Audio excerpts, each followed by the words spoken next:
steps. Right, just kind of like we are. So where is the cenote, the water source around here? I haven't been able to find it yet, but it's got to be really close. I mean, they're not going to carry the water 2 miles to the temple, so, but the jungle's so thick it's hard to find the water source sometimes. What would a room like this be used for? Well, it'd be the main entranceway, as far as I know. I'm not a Mayan There must be some, historian. aside from the fact that it's very interesting, there must be some more significant reasons for exploring ruins like this. I mean, you've explored ruins and cenotes all over Yucatan. Why do that? I'm more exploring the cenotes. The ruins just have to be in the way, pretty much, out in the jungle. These are not even excavated yet. There's 2 giant Mayan temples right over there that's got trees growing up on them. You can't even tell they're there. They look like a big rock mountain. And when you come to this to exploring cenotes like this, you're pretty much, you and your team are pretty much the only folks doing this, right? Yeah, we're the only team out here. And these cenotes have great historical and geological significance. Tell me about that. Well, they're kind of like a time capsule where they contain, the Mayans were here for thousands of years, and every day they went to the water. Every day they took their buckets to the water, their pots.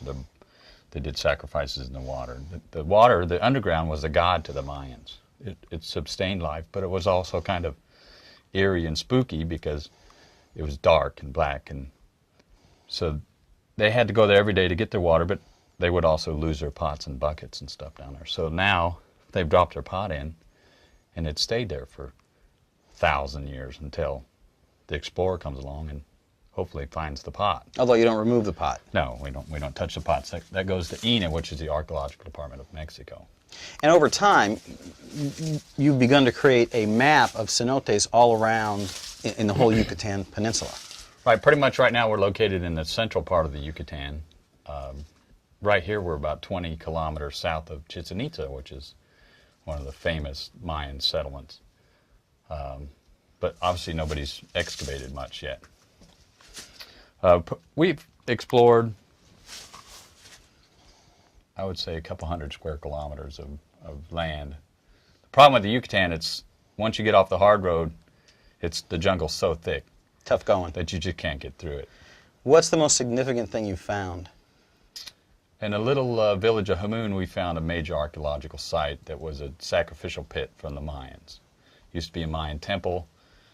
The Spaniards came, and they built these haciendas or churches and stuff. Well, they used to tear down these. Why cut brick when you got a temple full of brick? So they would tear down the Mayan temples, build their haciendas or their churches from them, but be on the same platform. Right next to it, the cenote sits there, just like it did with all the Mayan stuff. So the one constant throughout history, literally thousands and thousands of years, is the cenote. Right, the cenote's always there. If you come into a church or into a village and they tell you there's not a cenote there, it's there. If you go to the main church in the village, if you pick a rock up and throw it as hard as you can, somewhere in that area is a cenote. Every time, even if they tell you it's not.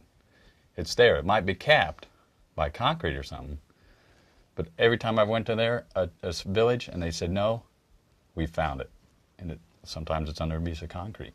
That's great. Yeah, I think that's it right over there. I can see the big banyan tree sticking out of the jungle. Looks, yeah, that's going to be it. I knew it was here somewhere. Right to the left of that discolored yellow tree? Yeah, you can see that big thick green tree, which normally all the trees are pretty brownish out here because there's no water. It's a big limestone plateau.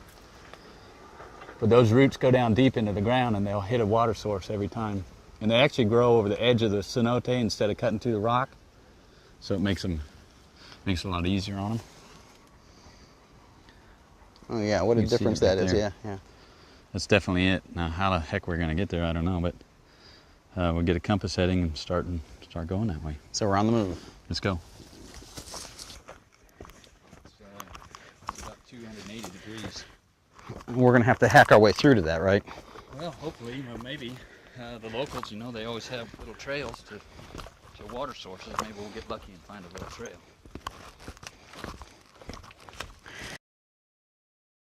And this looks like